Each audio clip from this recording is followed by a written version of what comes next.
જય સ્વામિનારાયણ વિદ્યાર્થી મિત્રો, આંકડાશાસ્ત્રની અંદર ચેપ્ટર ફર્સ્ટ આપણે આજે શરૂ કરીએ છીએ. ચેપ્ટર ફર્સ્ટ નું નામ છે સૂચક આંક. સૂચક આંક આપણે આપણા જીવનમાં પણ સૂચકાંકનો ઉપયોગ બધી જ જગ્યાએ કરીએ છીએ, પણ આપણે કોઈને ખ્યાલ નથી સૂચકાંક છે શું. આપણે ઉત્પાદનનો સૂચકાંક હોય, આયાત નિકાસનો સૂચકાંક હોય, બરાબર, આ બધા જ સૂચકાંકનો ઉપયોગ આખા દેશની અંદર થાય છે. સૂચકાંક એટલે કોઈ પણ ચલ રાશિની ચાલુ વર્ષની કિંમતને ભૂતકાળના કોઈ નિશ્ચિત વર્ષની કિંમત સાથે સરખાવવામાં આવે છે. એટલે કે ચાલુ વર્ષ એટલે ધારો કે 2020 એ આપણા માટે ચાલુ વર્ષ થયું, તો એનું ભૂતકાળનું વર્ષ એટલે 2019 પણ ભૂતકાળનું વર્ષ થાય, 18 પણ ભૂતકાળનું વર્ષ થાય, 17 પણ ભૂતકાળનું વર્ષ, એટલે કે પાછલું કોઈ પણ વર્ષ હોય એ ભૂતકાળનું વર્ષ છે. તો એ ભૂતકાળના વર્ષની સરખામણીમાં ચાલુ વર્ષમાં દરેક વસ્તુની કિંમતમાં જે ફેરફાર થાય છે એનું જે માપ છે એ સૂચકાંક છે. એટલે આપણે જીવનમાં પણ આપણે ઉપયોગ કરીએ છીએ કે આપણે ઘર ખર્ચ હોય સામાન્ય રીતે, તો આપણે ગણીએ છીએ કે ભાઈ 2015 માં મારે આટલા રૂપિયાનો ઘર ખર્ચ થયો હતો, એની સરખામણીમાં 2017 માં આટલા રૂપિયાનો ઘર ખર્ચ થયો, તો કેટલા ટકા વધારો ઘટાડો થયો છે એ સૂચકાંક છે. એટલે સૂચકાંક એટલે ચાલુ વર્ષની ચલ રાશિની કિંમતમાં ભૂતકાળના કોઈ નિશ્ચિત વર્ષની ચલ રાશિની કિંમતનો સાપેક્ષ ટકાવારી ફેરફાર. એટલે સૂચકાંકની વ્યાખ્યા હું જે બોલ્યો એમાં એક શબ્દ બોલ્યો સાપેક્ષ ટકાવારી ફેરફાર. એટલે આધાર વર્ષ અને ચાલુ વર્ષ આ બંનેની સાપેક્ષમાં જે ફેરફાર દર્શાવે છે તે સૂચકાંક છે. સૂચકાંક ચેપ્ટર બોર્ડમાં કુલ 12 માર્ક્સના પ્રશ્નો પૂછાય છે.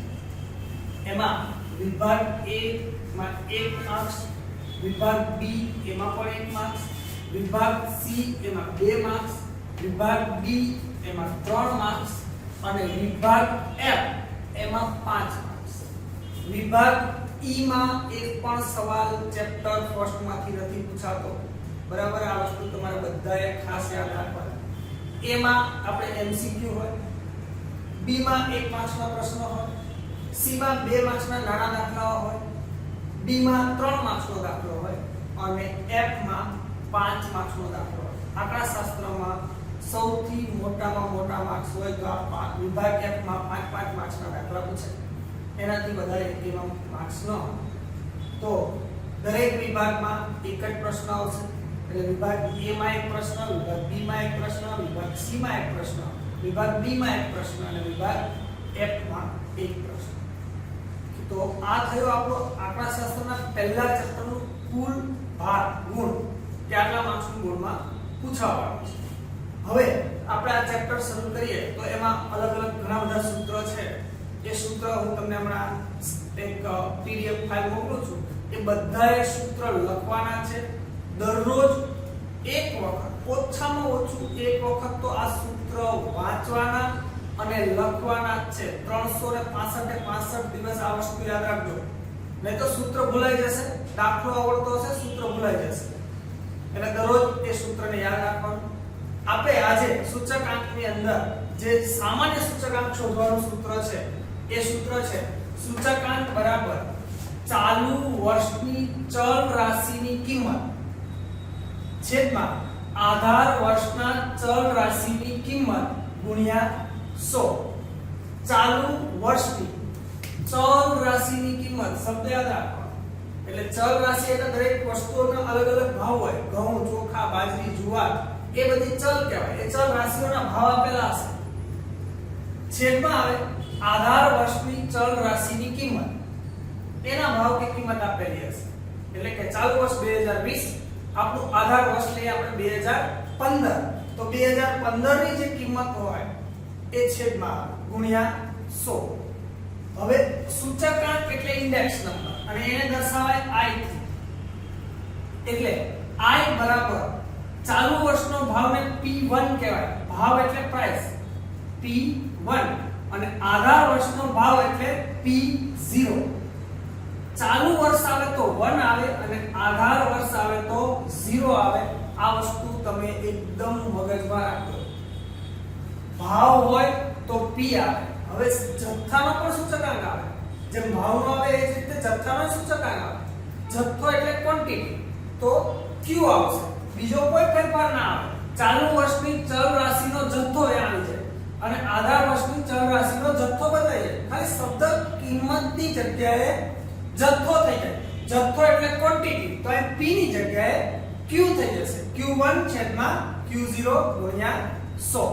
તો આ સૂચકાંકનું એક સામાન્ય સૂત્ર છે. જે બધે જ ઉપયોગ આપણે સૂચકાંક શોધવાનો થાય ત્યારે આ સૂત્રનો ઉપયોગ થશે. હવે સૂચકાંક માટે બીજા અલગ અલગ જે સૂત્રો છે, રીત આપણે કે અલગ અલગ મેથડથી સૂચકાંક શોધાય. એમાંની બે રીત આપણે અત્યારે જોવાની છે. એમાં પહેલી રીત છે અચલ આધારની રીત. શબ્દ સાંભળો, બરાબર સમજો તો તમને ખ્યાલ આવી જાય. અચલ એટલે કે સ્થિર, ફિક્સ. આધાર, અચલ આધાર એટલે કે જેનું આધાર વર્ષ બદલતું ન હોય એટલે કે સ્થિર રહેતું હોય એ રીત એટલે અચલ આધાર. એ અચલ આધારની રીતમાં સૂચકાંક શોધવો હોય તો કઈ રીતે શોધાય? તો કે સર ચાલુ વર્ષના ભાવ છેદમાં આધાર વર્ષના ભાવ ગુણ્યા 100. આ જે આધાર વર્ષના ભાવ લખ્યું છે એ અચલ આધારની રીતમાં એ ભાવ બદલાશે નહીં. જે ભાવ આપેલા હોય કે 2015 ને આધાર વર્ષ લેવું તો દરેક સૂચકાંકમાં એ આધાર વર્ષ એનું જ રહે. એમાં કોઈ ફેરફાર થાય નહીં. બીજી રીત છે પારંપરિક આધારની રીત. પારંપરિક શબ્દ પકડો તો ત્યાં જ ખ્યાલ આવે છે કે જેમાં આધાર વર્ષ સ્થિર ન રહેતું હોય, જેમાં આધાર વર્ષ બદલાતું હોય એ રીત એટલે પારંપરિક આધારની રીત. એમાં સૂત્ર છે સૂચકાંક બરાબર ચાલુ વર્ષના ભાવ છેદમાં ચાલુ વર્ષના અગાઉના વર્ષના ભાવ. એટલે કે માનો કે ચાલુ વર્ષ 2020 તો એનું અગાઉનું વર્ષ એટલે જે પાછલું વર્ષ છે એ કયું થયું આપણું 2019 તો એના ભાવ ચાલુ વર્ષનું જે આગળ વર્ષ જતું રહ્યું છે ભૂતકાળનું વર્ષ એના ભાવ. તો ખ્યાલ આવ્યો બંને સૂત્રનો? આપણે જે સૂત્ર જોયું અચલ આધારની રીતે સૂચકાંક શોધવા માટે તમને પહેલા માહિતીમાં વર્ષ આપેલા હશે અને સરેરાશ વેતન કે ભાવ બેમાંથી કોઈ પણ વસ્તુ આપેલી હશે. વર્ષ 2008 9 10 11 12 13 14 15 અને વેતન આ તમને 275 284 એ રીતે બધા વેતનના આંકડાઓ આપેલા છે. આટલી માહિતી આપી હોય દાખલાની અંદર રકમ એવું લખેલું હોય કે કોઈ પણ એક વર્ષ કીધું હોય. આપણે અહીંયા વર્ષ કીધેલું છે વર્ષ 2008. 2008 ને આધાર વર્ષ લઈ સૂચકાંક શોધો. તો અચલ આધારની રીતનું સૂત્ર છે P1/P0 * 100. P1 નો મતલબ તમને ખબર છે ચાલુ વર્ષનો ભાવ, P0 એટલે આધાર વર્ષનો ભાવ. આધાર વર્ષ એટલે 2008 એટલે આપણો ભાવ છે 275 રૂપિયા. એ અચલ આધારની રીતમાં આ 275 જે 2008 નો ભાવ છે એ તમારે ચાલુ વર્ષની કિંમત પહેલામાં તો 275 છેદમાં પણ એ જ આવશે ગુણ્યા 100 એટલે જવાબ આવ્યો 100. પછી બીજું 2009 એમાં ચાલુ વર્ષના ભાવ છે 289 છેદમાં તમારા માટે અચલ આધારમાં આધાર વર્ષ તો સ્થિર જ રહેવાનું છે એટલે 2008 તો 2008 નો જ ભાવ આવશે ગુણ્યા 100. પછી 2010 માં ચાલુ વર્ષનો ભાવ 289 છેદમાં આધાર વર્ષ તો તમારા માટે 2008 જ રહેવાનું એટલે 275. પછી 293 આધાર વર્ષ તો તમારું 8 એટલે 275 ગુણ્યા 100. પછી 297 આધાર વર્ષ તમારા માટે 275 ગુણ્યા 100. 2012 પછી 2013 ચાલુ વર્ષ 313 છેદમાં તમારા માટે આધાર વર્ષ 275 ગુણ્યા 100. એ રીતે 2014 માં 328 આધાર વર્ષ બેનું એ 275. 2015 માં 345 એ ચાલુ વર્ષ. આધાર વર્ષ તમારા માટે 2008 ગુણ્યા 100. તો આ તમારા જવાબ આવ્યા એ અચલ આધારની રીતે થયો. અચલ આધારમાં ફરી એક વખત વખત તમને જે આધાર વર્ષ કીધું હોય એ બધાના છેદમાં એ જ રકમ આવે, બરાબર. ખાલી ચાલુ વર્ષની કિંમતો આપેલી એટલે બદલાતી જાય. તો પહેલી વસ્તુ ક્લિયર થઈ ગઈ. હવે બીજી રીત તમને મેં સૂત્ર લખાયું છે એ પારંપરિક આધારની રીત. પારંપરિક આધારની રીત એટલે એનું સૂત્ર છે ચાલુ વર્ષના ભાવ છેદમાં અગાઉના વર્ષના ભાવ ગુણ્યા 100. તો ચાલુ વર્ષના ભાવ આપણી પાસે 2008 માં 275 છે. અગાઉનું વર્ષ એટલે 2007 જે આપણી પાસે નથી, એટલે પહેલા વર્ષમાં હંમેશા 100 મુકાય. પહેલું જે વર્ષ આપેલું હોય એમાં પારંપરિક આધારની રીતમાં હંમેશા 100 આવે. પછી 2009 માટે ચાલુ વર્ષ એટલે 284 કિંમત, અગાઉનું વર્ષ એટલે 2008 એની કિંમત 275 ગુણ્યા 100 એટલે જવાબ આવ્યો 103.27. 2010 ચાલુ વર્ષની કિંમત 289, અગાઉનું વર્ષ એટલે 2009 નો ભાવ છેદમાં અગાઉના વર્ષનો એટલે 2009 નો ભાવ 284. 2011 ચાલુ વર્ષ 293 એટલે 293 એનું અગાઉના વર્ષનો ભાવ એટલે 289 ગુણ્યા 100. 2012 એનું ચાલુ વર્ષ 297 એનું અગાઉનું વર્ષ એટલે 2011 એનો ભાવ કેટલો છે 203 ગુણ્યા 100. પછી 2013 ચાલુ વર્ષનો ભાવ કેટલો છે 313 એનું અગાઉનું વર્ષ એટલે 2012 એનો ભાવ કેટલો છે 257 ગુણ્યા 100. પછી 2014 ચાલુ વર્ષનો ભાવ છે 328 એનું અગાઉનું વર્ષ એટલે 313 ગુણ્યા 100. પછી છેલ્લે 2015 ચાલુ વર્ષના ભાવ 345 આ 345 એનું અગાઉનું વર્ષ એટલે 2014 એના ભાવ છે 328 આ 328 ગુણ્યા 100. એટલે પારંપરિક આધારની રીતની અંદર તમારે છેદમાં દરેક વર્ષે કિંમત બદલાતી જાય. જે અગાઉનું વર્ષ હોય તેની કિંમત છેદમાં આવતી જાય. ખ્યાલ આવી ગયો આપણે બંનેની. હવે ત્રીજી એક રીત છે. આપણે જોઈ અચલ આધારની રીત, પછી જોઈ પારંપરિક આધારની રીત, અને એમાં એક ત્રીજી રીત પણ છે.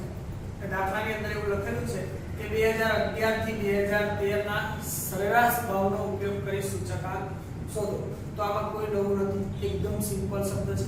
2011 થી 2013 તો 2011 થી 2013 ના ભાવ એટલે 2011 2012 અને 2013 આ જે 3 વર્ષના ભાવ છે 293 297 અને 313 એનો સરવાળો કરવાનો. જો એમને નીચે કરેલો છે P0 શોધવા માટે 293 297 313 ભાગ્યા 3 વર્ષ છે એટલે 3 એટલે સરેરાશ ભાવ મળી ગયો.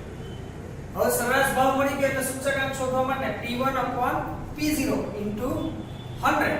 તો છેદમાં જે છે P0 એ બધામાં 301 જે તમે સરેરાશ ભાવ શોધ્યો છે એ મૂકવાનો, અને P1 એટલે તમને ખબર છે ચાલુ વર્ષના ભાવ. તો પહેલા વર્ષ માટે 275 છે છેદમાં સરેરાશ ભાવ 301 ગુણ્યા 100. બીજામાં 284 છે છેદમાં સરેરાશ ભાવ એટલે 301 ગુણ્યા 100. ત્રીજામાં ચાલુ વર્ષનો ભાવ 289 છે છેદમાં સરેરાશ ભાવ તો આપણો એક જ રહેશે 301 ગુણ્યા 100.